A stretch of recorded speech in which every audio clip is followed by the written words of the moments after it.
ሰላም ዛሬ ደግሞ የአንድ ወር እርጉዝ ሴት ምን አይነት ምልክቶችን ልታይ እንደምትችል በዚህ ቪዲዮ እንነጋገራለን። አንደኛ የወር አበባ መቅረት።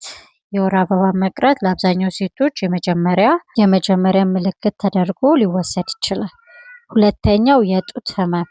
ይህ ማለት ጡታችን አካባቢ ሊከብደን ይችላል፣ ሊያመን ይችላል እና የማቃጠል ስሜት ሊሰማን ይችላል። ይሄ በሆርሞን ለውጥ ምክንያት የሚከሰት የስሜት ለውጥ ነው ማለት ነው።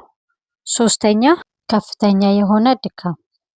ይሄ ደግሞ በፕሮጀስትሮን ሆርሞን መመንጨት እና መጨመር ምክንያት ከፍተኛ የሆነ ድካም ስሜቶችን ልናስተውል እንችላለን።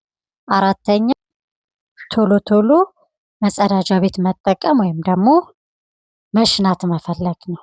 ይሄ የአንድ ወር የእርግዝና ምልክቶች ሊሆኑ ይችላሉ ማለት ነው።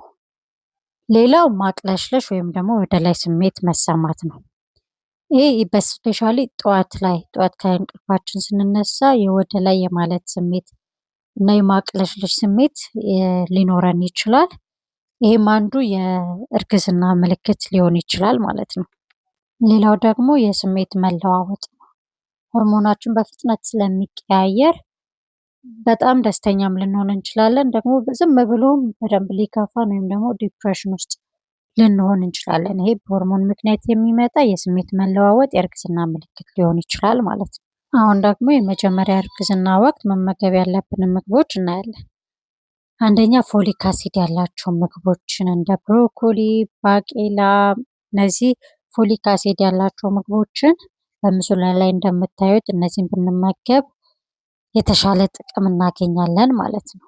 ሌላው ቫይታሚኖችን መውሰድ፣ አይረን መውሰድ። ከአይረን የምናገኝ የስጋ ዶሮ አለ።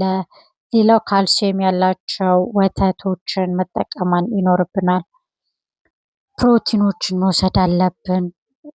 እነዚህ ለእርግዝና ለመጀመሪያው እርግዝና በጣም አስፈላጊ፣ ለእናትየውም ለልጁም በጣም አስፈላጊ ፕሮቲን ያላቸው ፎሊክ አሲድ ያላቸው ምግቦችን መጠቀም ያስፈልጋል ማለት ነው። ሌላው ውሃ መጠጣት።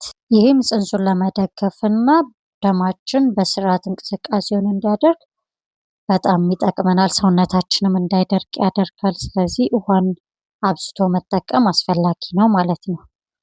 አሁን ደግሞ መወገድ ያለባቸውን ምግቦች እንነጋገራለን። ከፍተኛ የሆኑ ባክቴሪያ ሊያመጡ የሚችሉ ምግቦች እንደ ያልበሰለ ስጋ፣ ያልበሰለ የዶሮ ስጋ፣ የባህር ምግቦች እንደ ሱሺ አይነት እና ጥሬ እንቁላሎችን ማስወገድ ይኖርብናል ማለት ነው። ሌላው ማስወገድ ያለብን ነገር ያልፈላ ወተት ወይም ደግሞ ያልተደረገ ወተት ለጤና በጣም ጎጂ ነው።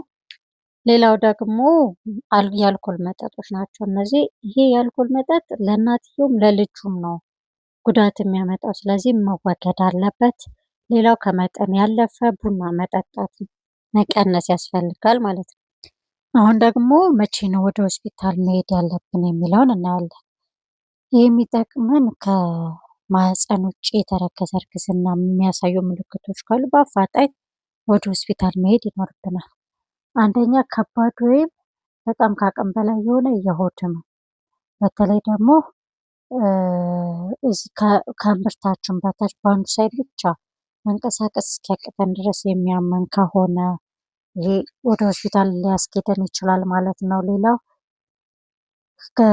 ከማህፀናችን ውስጥ ደም መፍሰስ ካለ ወደ ሆስፒታል መሄድ ይኖርብናል። ከፍተኛ ማዞር ወይም ደግሞ ራስ ምታት እስከ መጣል ድረስ ራስን እስከ መሳት ድረስ የሚያደርስ ከሆነ ሆስፒታል መሄድ ይኖርብናል።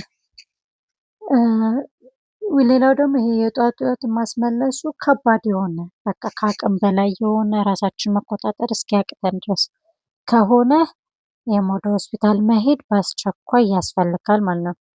ስለዚህ በሽንት ጊዜ ማቃጠል ወይም ደግሞ ህመም ካለ እነዚህን ወደ ሆስፒታል ተኪዶ ትሪት መደረግ በጣም አስፈላጊ ነገር ነው ማለት ነው። ስለዚህ እነዚህ ምልክቶች ካያችሁ ወደ ሆስፒታል መሄዳችሁን እንዳትረሱ።